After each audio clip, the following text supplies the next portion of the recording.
these concepts. Okay?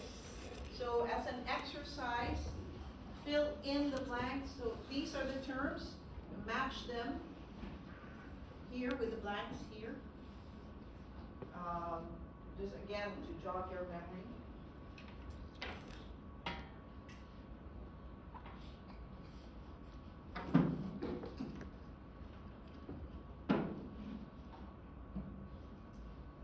So first one, what is at the outer edge of the feasible region that contains portfolios with the highest return for a given risk?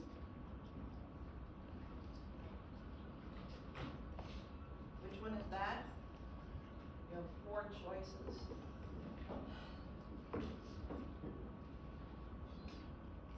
The one at the very outer edge of the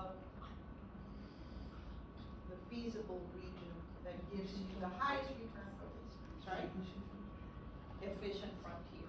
Okay, so that's the efficient frontier. Next, line the results from 2 fund separation, new efficient frontier when you add a risk-free security. Right, so normally, like, you see the efficient frontier as a curve, but it becomes a line if you add into your portfolio a risk-free security. Which one is that?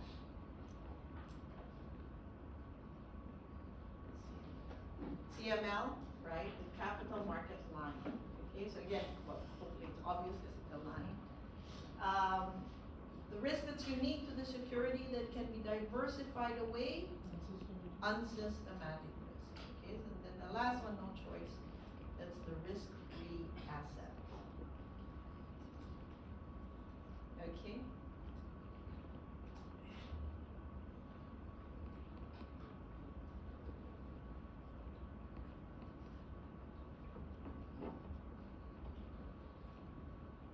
So you should be very clear about these concepts and how to define them.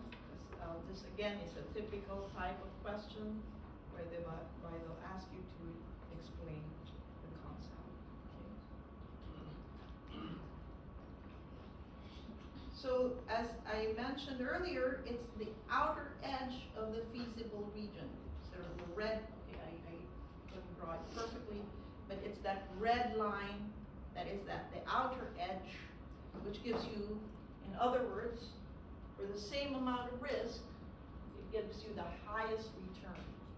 Or another way of saying it, for the amount of return you have, it has the lowest risk.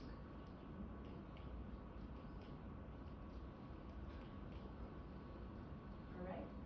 So that's the efficient frontier. Capital market line changes your efficient portfolio once you add in the risk-free rate. Okay. And so the treasury bill is an example of a risk-free asset.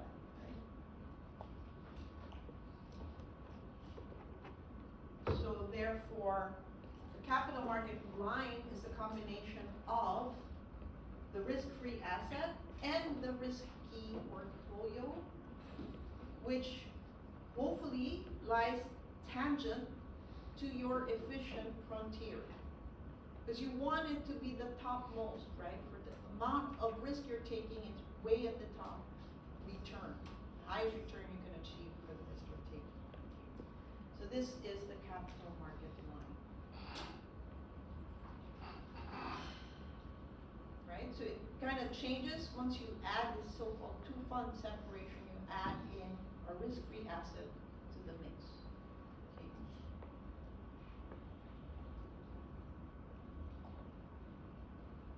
And you will see here, so this was the top part there, what used to be your efficient frontier. If you draw a line from the risk-free rate tangent to that efficient frontier up there, it only touches at K, right? Then that's your new capital market line, which becomes the new efficient frontier. It gives you the highest, for each amount of risk, the highest return by holding a combination of the risk-free asset and your risky portfolio K. But it depends on how much risk you're willing to take. So if you are investor A, you don't want to take too much risk. Your utility curve is up here, so you're going to invest somewhere here, a little bit of your money in K, and also a little bit in the risk-free rate. But if you're B, you're willing to take more risk, you borrow at the risk-free rate to buy more of the K risky portfolio. So you're up there on the line. So that line shows you either you're investing in the risky asset or you're borrowing to invest more in the risky portfolio. Now again, another set of questions, but maybe we should move along more quickly to define again the terms. Right? So the region expected return standard deviation space that contains all feasible portfolios, that should be the feasible region.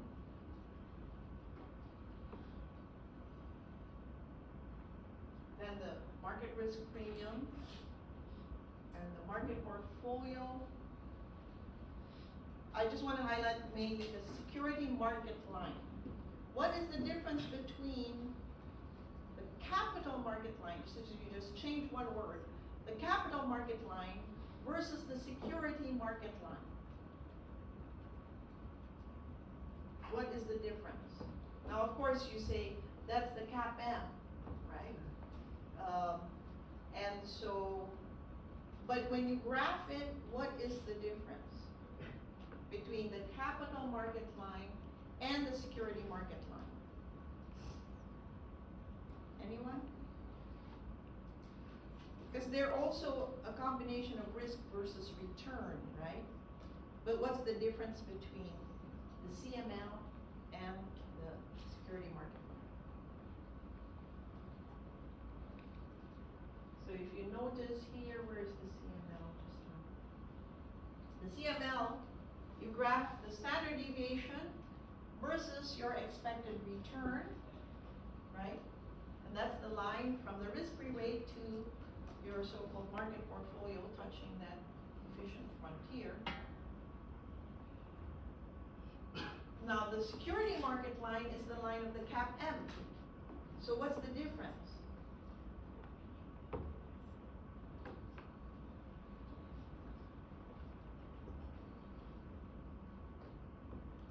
Okay, before that, so this is the feasible region, right? In the definition there, we said feasible region. It comprises efficient and inefficient portfolios, all that's possible combinations of all the different stocks, right? So that's feasible region that gives you for a certain amount of risk, a certain amount of return. Of course, the most efficient is the one at the edge, which gives you the highest risk for, the highest return for the amount of risk. Okay? The red one is the efficient. Now, the security market line, right, that it states, what the line implies or says, is that the expected risk premium will increase according to the beta of your portfolio that you're holding, okay, or your investment. So all investments should lie on the security market line if the whole market is efficient, okay? So the security market line connects also the risk-free asset with the market portfolio. But what's the difference? The measure of risk here is beta. So the difference is this x-axis is beta, whereas the capital market line, the x-axis is the standard deviation. So the security market line, the fact that it is the CAPM, the capital asset pricing model, it uses beta as the measure for risk. It assumes that investors hold a diversified portfolio, all you're concerned about is the market risk. And the market risk is has a beta of 1, right? So if you're holding the market portfolio, your beta here should be 1 for the market portfolio. And what has a 0 beta, the intercept is the risk-free rate, right? And then what is the return? So that's the security market line, is the return on the market. Okay? So you have to be very clear what's the difference between the two and what goes into what. You know, when you label, you need to label your graph carefully.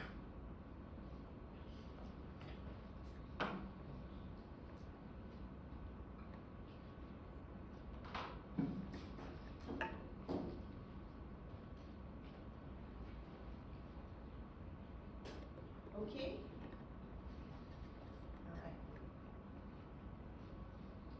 Oops, see. We're 30 minutes behind.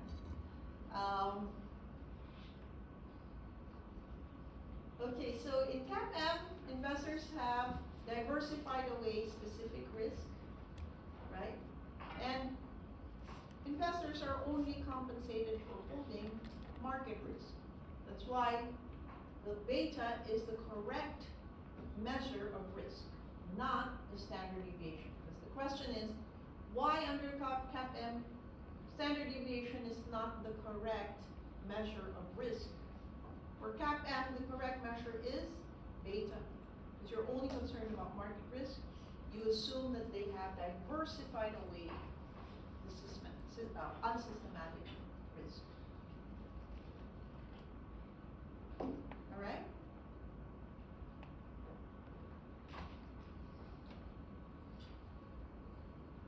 Explain the effects of diversification of risk. So mainly, you need to say that, okay, you need to define what is diversification. Combine different securities that are less than perfectly correlated. Okay? And so some securities go up, some securities go down. Overall, your risk is less, you know, because they kind of offset each other. And the lower the correlation is, the better your risk reduction will be. Okay? And we showed that earlier in that chart. Okay? But take note that diversification cannot remove market risk. It can only take away specific risk.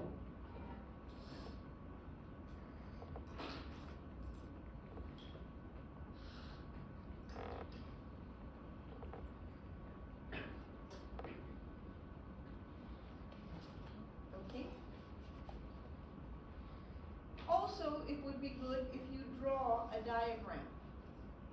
Right? Again, for all of this, it's good to show the impact of diversification.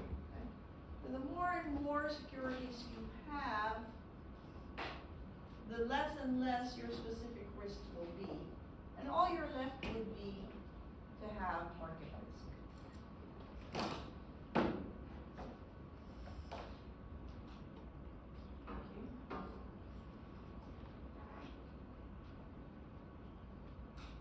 What is beta? Right? So you need to also define this concept of beta, the relationship between the return on the security and the market portfolio. So it is shown in the CAPM formula, right? How beta relates the return, right? And so therefore, it's a measure of market risk sensitivity. How sensitive is this stock to market risk? So there are some stocks with a very high beta. These are like the growth stocks that are very much affected by what happens in the market. Then there are some stocks that are low beta, like utilities, consumer, you know, things that people need anyway, like shampoo or soap or food, right? These are things people need regardless of how the economy is going. So those stocks have a low beta, because even in a recession, they'll still do okay. People will still keep buying their products, right? But a stock with a beta that's 0 would be just the same when the market moves 10%, the stock price also moves 10%, right? So this has a beta will equal to 1, sorry. The beta that has 0, of course, has no sensitivity to the market whatsoever. Now, therefore, that brings us to the capital asset pricing model. So this tells us what return should we expect on a stock given its beta. And it's based on this equation, one of the most important equations for you to remember, or in finance, is the capital asset pricing model. This will tell you, for this type of stock that has a beta of this is how much return I should get.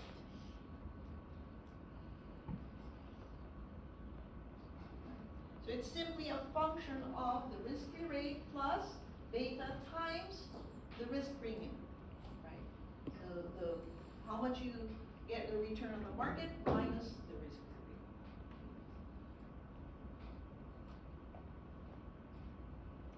rate. Please memorize this equation. This is very important.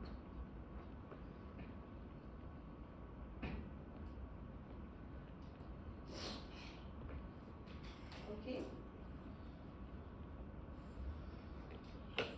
No, an example of what kind of, an example of the relationship between the beta and the expected return on the stock, right? So you have this table, shows you different types of stocks that have different types of beta. So let's see, you see Walmart, Heinz, people will keep buying food, even, so it has a low beta. Pfizer, it's a pharmaceutical company, people will still need medication, right? Whereas things like Dow Chemical, those have a high beta, or banks, they're very much affected by the market. And you can see the low beta has a low expected return, high beta will tend to have a high expected return. The more market risk you have, the higher return you expect to get. And so we'll apply, assuming 2% is the risk-free rate, 7% is the expected risk premium. That's how they computed all of these expected returns. Right. So just to, let's say, look at IBM. How did they compute IBM? Right. So 2% risk-free rate plus its beta 0.8 times the risk premium of 7% above.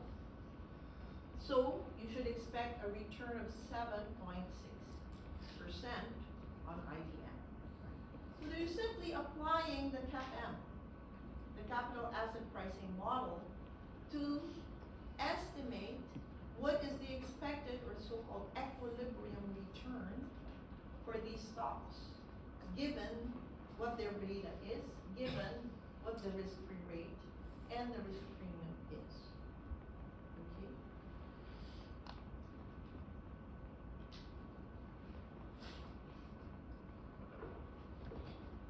Okay? So, the kind of questions you might get, okay, if a security plots above the security market line, what does that mean? Its return is higher than what the CAPM implies. Now, for a security to have a higher return than its so-called equilibrium return for the risk that it has, that means the price of the security is it too high or too low? Too low, right? So the price now is too low. You're expecting the price to go up by a certain amount, and that return between how much you bought it for now and how much you'll get in the future, that's your return, is too high because it lies above the security market line. So this stock is currently undervalued. The price is too low for what it should be. That's why it manages to get a return that's higher than normal. Okay. And so what happens? Investors should be buying this security because they could be getting higher than normal returns, right? And in the process, as investors keep buying this security, that will raise up the price, because demand will go up, right? Okay, I'll let you copy first.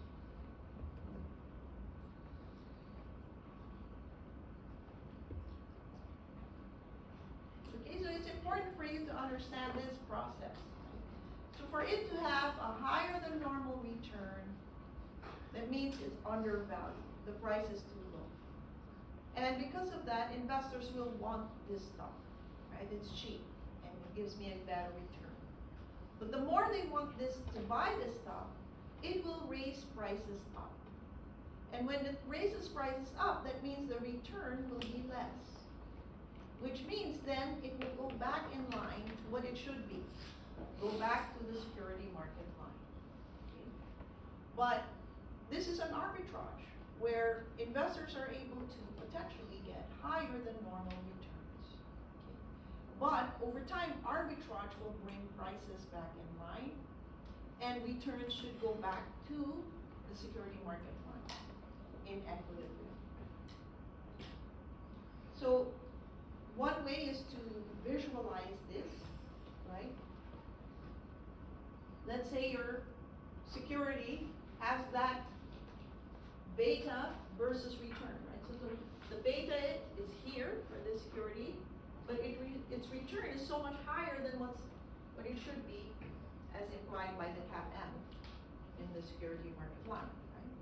So what should happen is the price of the security will go up, its return will go down, and therefore will go back in line with the security market. So as investors find out that this has higher than normal return, they'll buy a lot of the stock, which will raise the price of the stock. And once the price of the stock is higher, that means the return they'll get is lower. Your investment is higher. Okay. So that's your so-called undervalued security.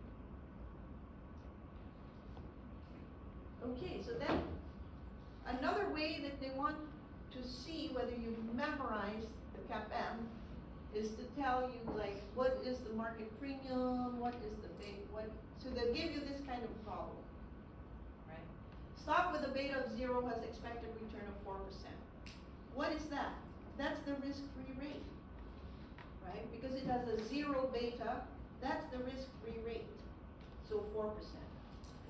Portfolio made up of 30% risk-free rate, 70% in the market, has an expected return of 15%. So you already know what is the risk-free rate, 4%.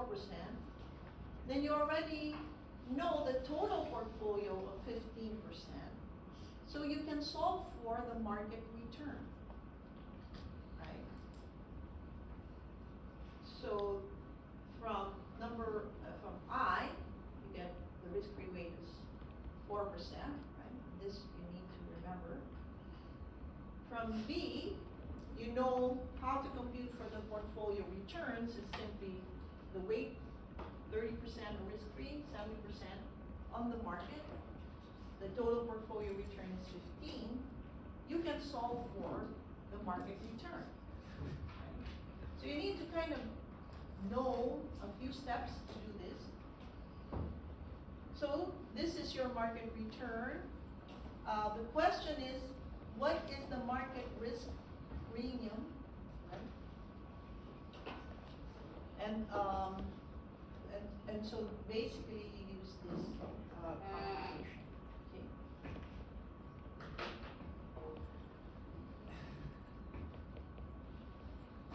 Okay.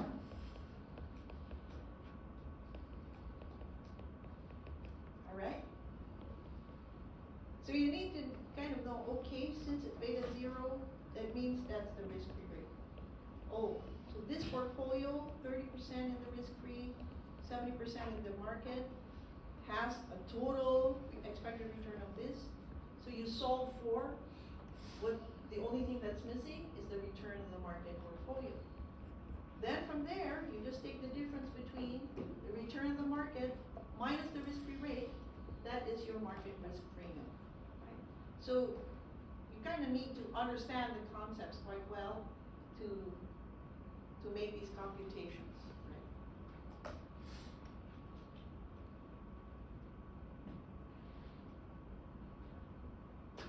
Problems associated with the CAPM. There are two. One is theoretical. One problem with the CAPM is it talks about this market portfolio. What is this market portfolio that comprises all possible investments? This is not observable. We use proxies.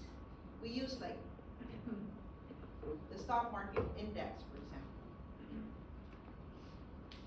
But that may not be the correct, true market portfolio.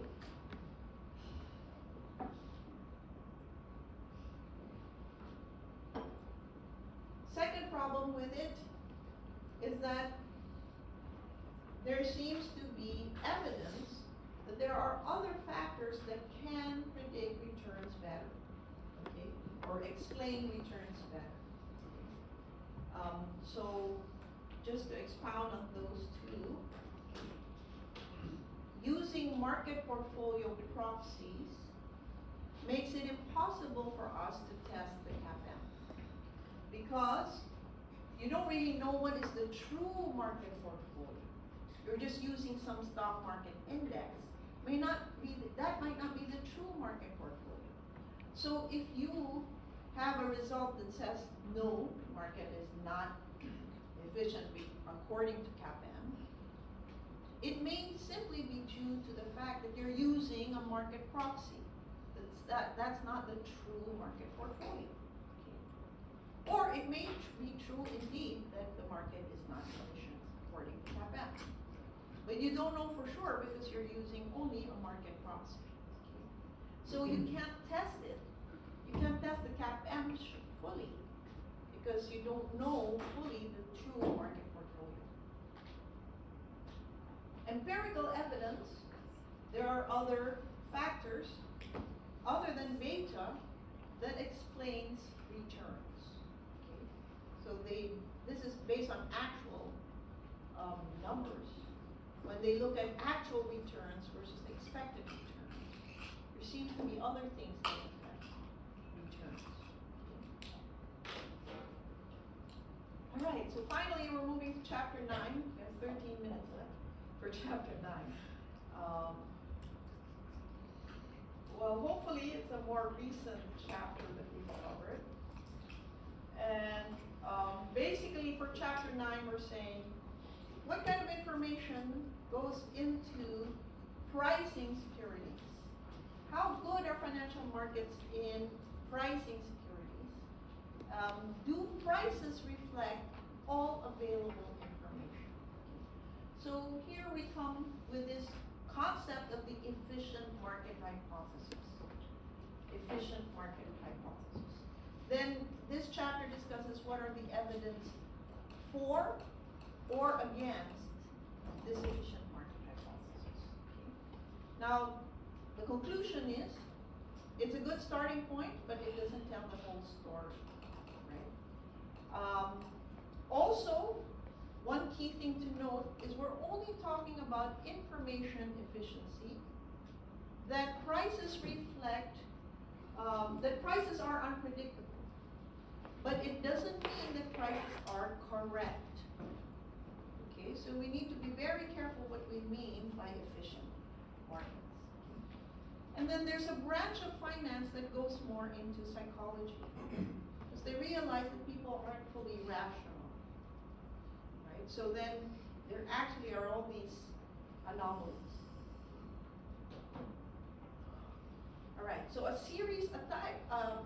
category of exam questions would be that you need to distinguish the different types of efficiency, right? And so, again, to save time,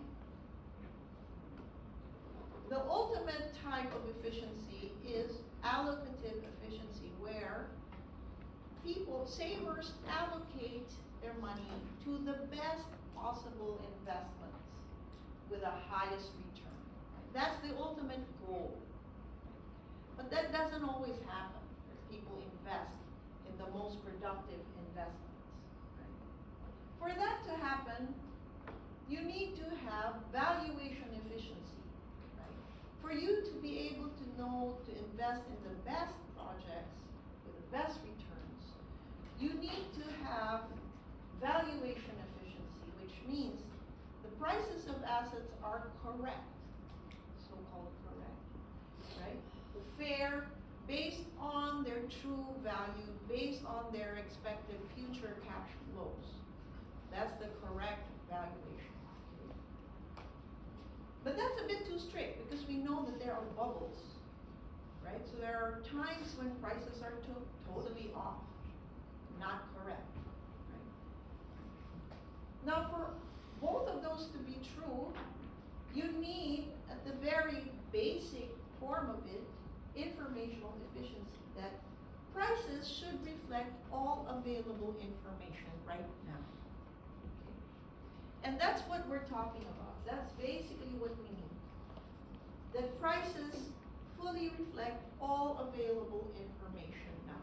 That's all we can ask for. We can't say it's correct, for sure, because we know there are bubbles. But at that time, people didn't know. Usually in hindsight, you say, oh, there was a bubble. The prices were wrong. But that's hindsight. At that moment, with all the available information you have, you still can't tell whether prices will go up or down. Right? And so this is kind of like a ranking and how much one you need. Bottom ones are the condition to achieve the top ones. But what we're mainly concerned about, because the rest are too much to ask, is that prices need to reflect all available information right now. That's the best I can tell, that's all I know. I can't predict where prices will go next. Under that informational efficiency, to test that, they divided up the data sets into three: weak, semi-strong, and strong form levels of information market efficiency. So again, you'll get a series of questions asking you to distinguish the three.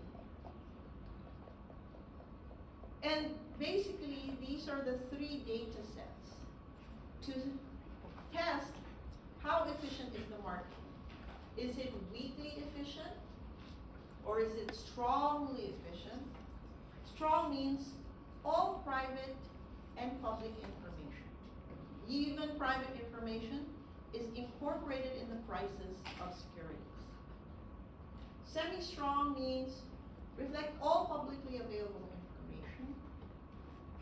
Weak means reflect all historical information, past prices, past return, and past profitability, and so on. So these are different kind of data sets of what type of data is included in arriving at the prices. Okay. So a lot of evidence seem to show weak and semi-strong hold true, but strong form market efficiency, there's some evidence that it is not always true, because people with inside information tend to get higher returns. They're able to beat the market. So that seems to imply that not all private information is incorporated in prices. Now, there are implications for all these different forms of information market efficiency. So for the weak form, it means technical analysis. People who analyze charts of past prices should not be able to get higher than normal returns, because prices already incorporate all that information. So there's this concept of a random walk, whereby you're not able to predict where the prices will go next. And so that's the implication of the weak form of information. And that seems to hold true. Right? Semi-strong means you can't make superior returns just by collecting a lot of this information. fundamental analysis whereby you analyze, you know, the financials, you analyze the news, the market information. You also can't get higher than normal returns by doing that. Okay. Then finally, strong form simply says nobody can beat the market. Right? You can't get excess returns, no matter what. Whether you have inside information or not. Okay. So those are the implications of different forms of market efficiency. Now this is important because, you know, when you're investing in stocks, you want to know, right, what kind of information you need and whether you can get excess returns or not, and, you know, how to increase your portfolio. Right? So the kind of questions you might get would be the evidence for or against one of these three types of information efficiency, right? So what's the evidence for weak or semi-strong? So for weak form, yeah, I'll just move it along quickly. Random walk, technical analysis don't work. Okay, they don't give you excess returns, okay, because prices are random. Okay, but evidence against weak form is that small firms tend to get higher than normal returns. Calendar effects, January, you can actually get higher than normal returns. And mean reversion, that prices tend to go back to their mean, the average. So this would show you evidence for and against the weak form of market efficiency. Now let's look at semi-strong, and I need to move along quickly given the time. Earnings announcements seem to be very quickly reflected in prices, generally speaking, but there's also evidence of under or overreaction. Remember during class, I think I drew charts to show you the over or the underreaction of prices. It takes time for it to settle to the correct equilibrium price. So there are certain studies that show that that happens, under or overreaction. Okay. Explain the joint hypothesis problem relating to testing efficiency. Okay? So if you want to know how efficient is the market, you want to see whether or not you can make excess returns or not. So if you make excess returns, that means the market is not efficient. But the problem with that is, how would you define excess returns? That means you need to know what normal returns are, or so-called the equilibrium return.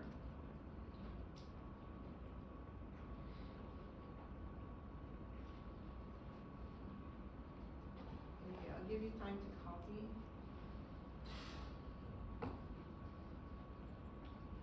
Right, so for you to say it's excess return, that means you know what is the normal return.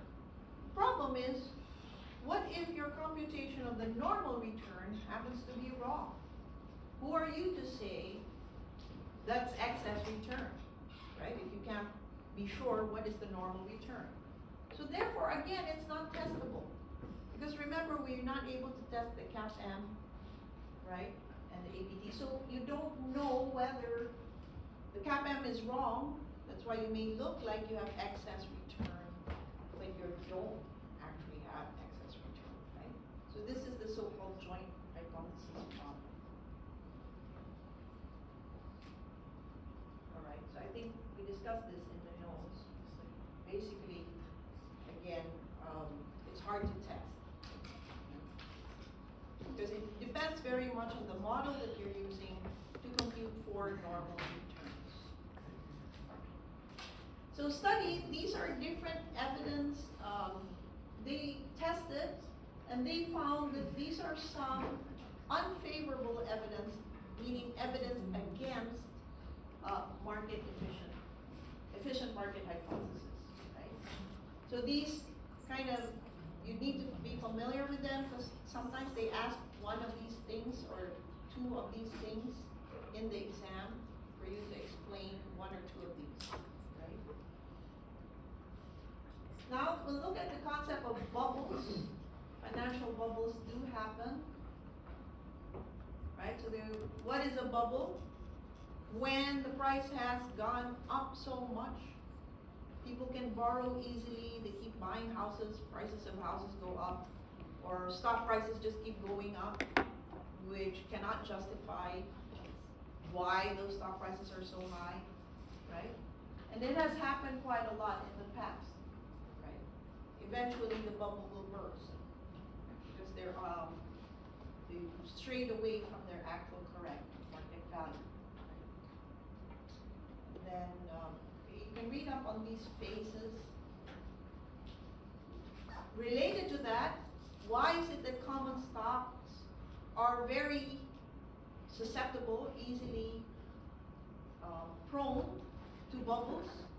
It's because, as we said, it's very hard to estimate the stock prices, right?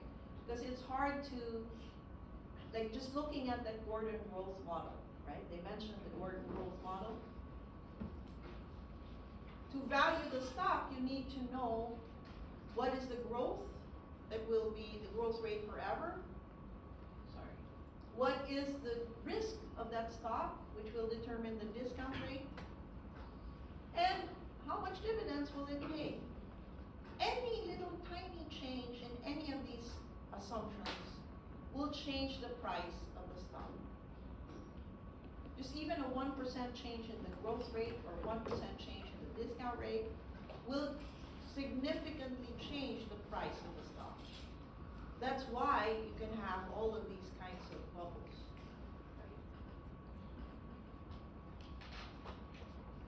All right, so I think we have happily ended, but we managed to cover it.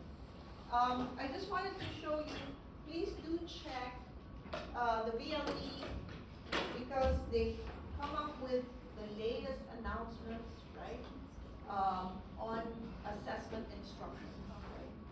So for PDF, it's all handwritten, but you need to make sure that the paper has all of this information is correct so that it doesn't get lost and disappear. Right? So you make sure you fill up that form correctly. But other than that, it's rather straightforward. It's all handwritten. Okay? So I wish you all the best in the exam. Any question you have about concepts or what, you can still email me before the exam. Okay? You can email me. And also not the night before the exam.